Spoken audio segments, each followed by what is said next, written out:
Hello and welcome to a video that I don't think you guys even really saw coming. You see, this is a really weird case for me to take a look at. This is a Cooler Master HAF XB Evo. Specifically the airflow edition without a tempered glass, or actually it was acrylic at the time, top panel. Now, you may be wondering, why do I have this dusty old case sitting here right next to me? The allergy warning that it is. Well, we're gonna clean it up and I'm going to actually announce the next project that I'm working on, which is actually a home theater PC. We're gonna build a 100% liquid cooled home theater PC in this cube. So yeah, I'm gonna actually take it apart, clean it out, and we're gonna actually talk about why this cube is easily one of the weirdest cases I've ever got my hands on, and more importantly, why I can't just buy something new just like it. So let's get into it.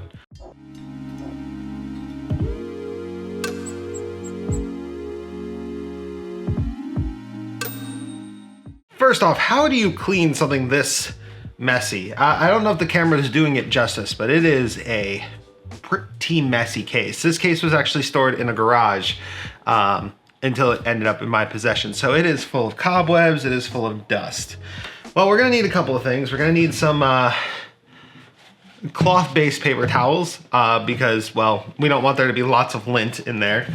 So pretty cheap. These come at you can buy them at most hardware stores. You can get them in a pack of 3 for $6, I think. Cleaner. This is actually my personal favorite type of cleaner to use for multi-surfaces. This is just Windex with vinegar. It actually works really well on glass, and realistically, it will help us after we dust it, just kind of take off any little bits of excess. We also have some isopropyl alcohol in case that there are some stains on here that, which I think I see, that look to be paint related. So we'll hopefully be able to take that off. And then more importantly, for the dust, this time instead of using canned air, I actually bought this. This is the DataVac duster. Personally, I've been holding off on buying one of these for a while now because, I mean, I didn't think I would be doing this as often as I do. And canned air worked fine for several years, but because I'm taking looks at technology literally every single week at this point, I definitely am going to have to try to do my part to not damage the environment as much. So I got a DataVac. It was kind of expensive. I've never used it, and we're about to find out if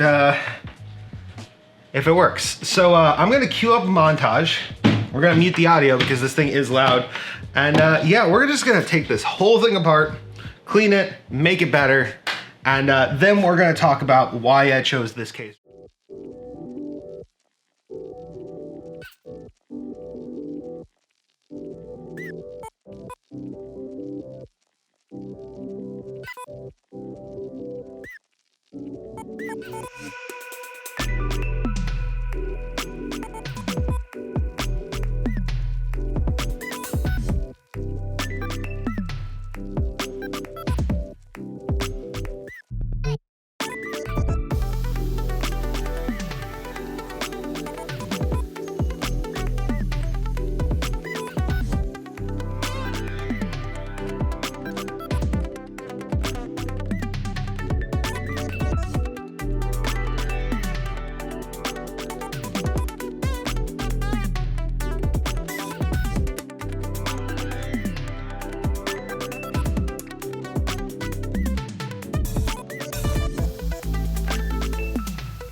Okay, we cleaned it up and I started kind of messing around, seeing what radiators will fit, which ones will not. This is an EK Coolstream 180 millimeter. And I actually really do want to use this because the 180s are actually really, really efficient. But I can only fit one radiator in this entire massive case. But that's not gonna do, especially because I want this to be top to bottom water cooled.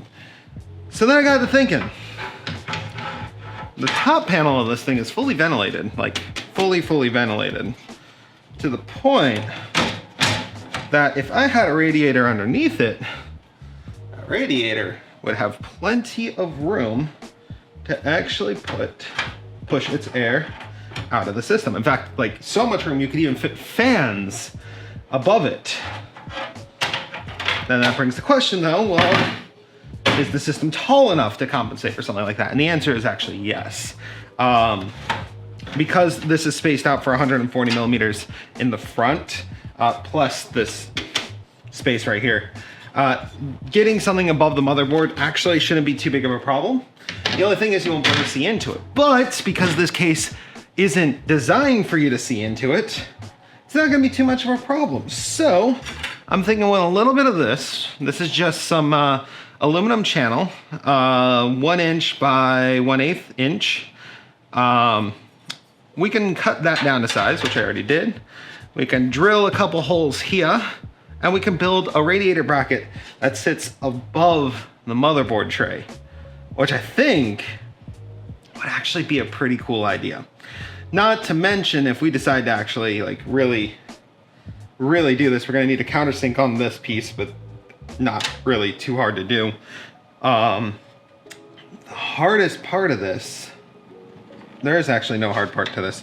I mean, you know what? If I really wanted to, there is room this way. I can actually get a couple of small right angle pieces that will attach to this piece. And I'll just throw that across the table. Line his drop tips up in here.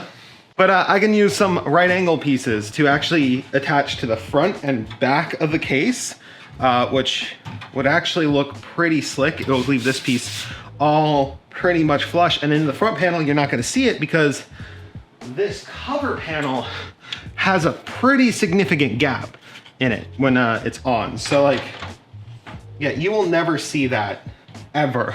So I'm thinking that's what I'm gonna do. Instead of drilling into this smaller piece, use this much thicker piece right here, get some right angle pieces on there so I can actually slide the brackets out and actually kind of attach them in sort of a modular, I guess would be a pretty interesting way to do it.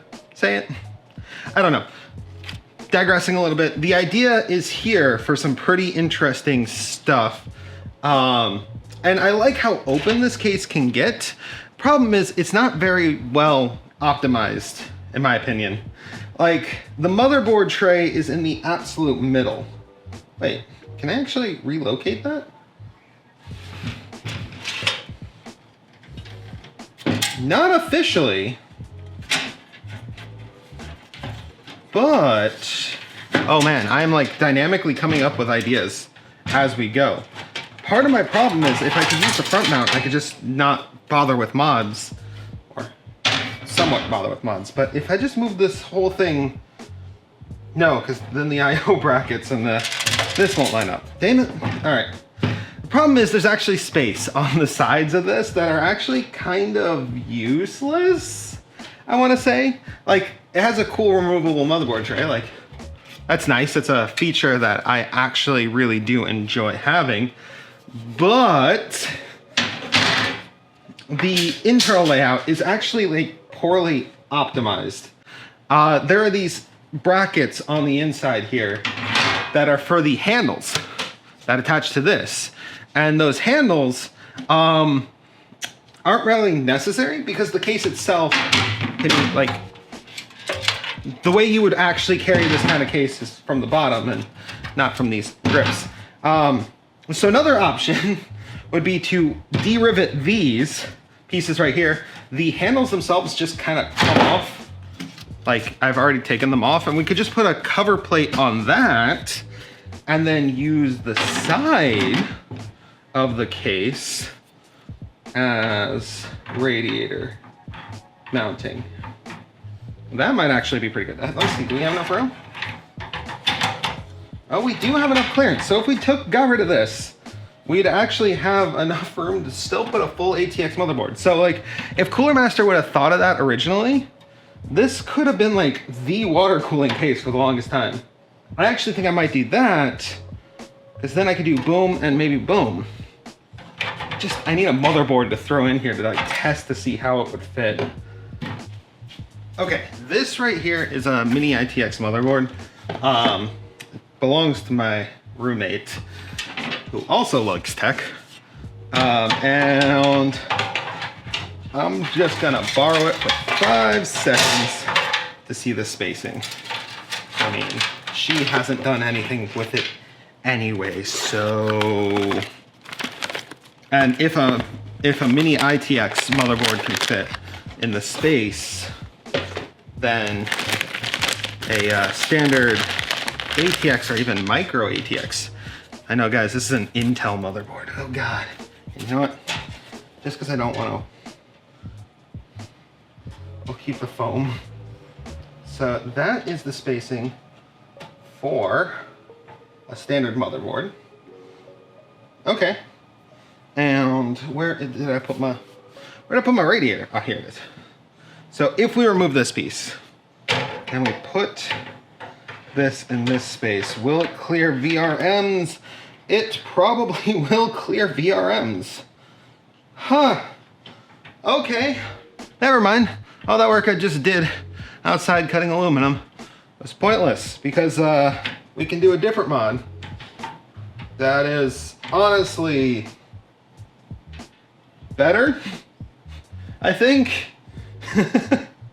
Honestly, like, that's a natural mod, like a natural progression of a mod, where like realistically we're gonna just use the same holes, 90-degree bracket, mount that, mount fans to that, and we can still get to the top of the case. Meaning liquid cooling wise, like getting everything hooked up is pretty easy, and we're not blocking the top. So yeah, that's the mod we're doing. All right, so yeah, it's all clean.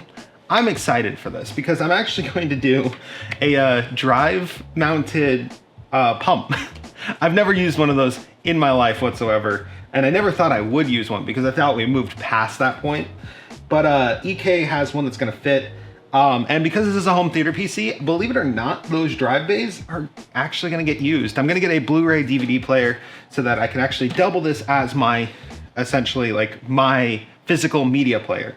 We're gonna use the drive bays up in the front. We're gonna use at least probably a 4 terabyte like caching drive, like main drive, and a cached 1 terabyte SSD with an M.2 to specifically be our boot drive.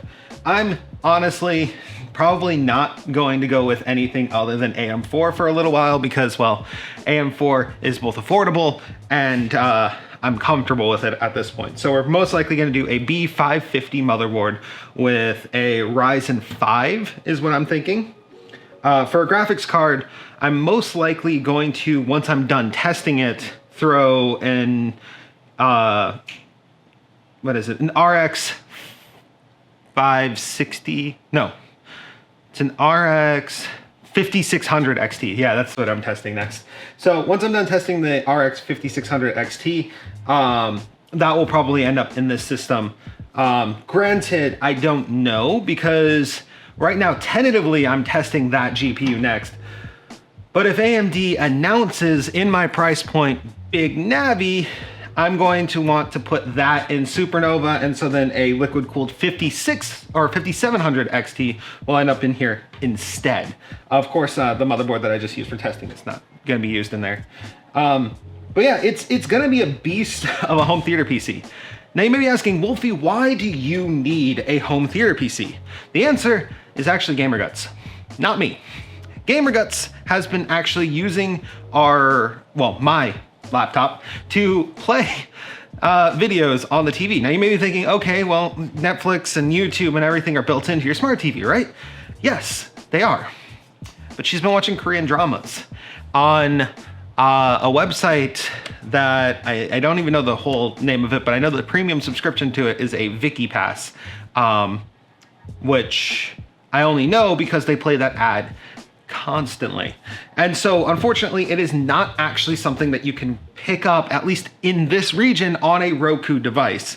So unfortunately, like we don't have access to put that just straight on the TV, and so she's been playing it off of the laptop. Not to mention, she also uses Rooster Teeth Premium, which also doesn't have a Roku app yet. So we still need a PC in the living room. Not only that, a gaming PC in the living room is actually kind of awesome. I've done it a couple times and I love it every time.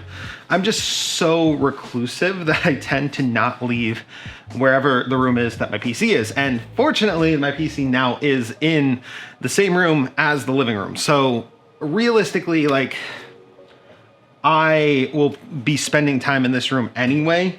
And so having some sort of a PC in here is kind of a priority. The only thing I see being an issue is this is actually a big case. Like, it is an actually big case.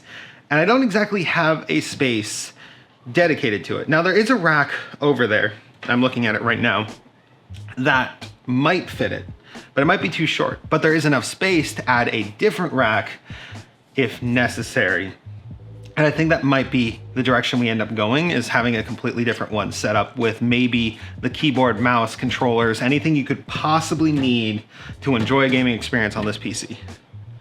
So, naming this project. What am I gonna name it? I mean, originally I was calling it Project Companion Cube because it's so cube shaped, but I don't actually want to paint it like a companion cube, as cute as that idea is.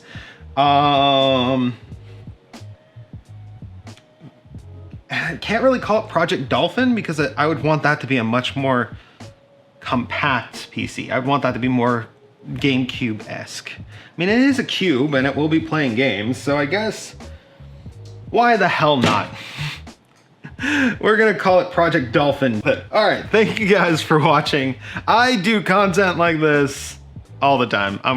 I enjoy doing things like this so much.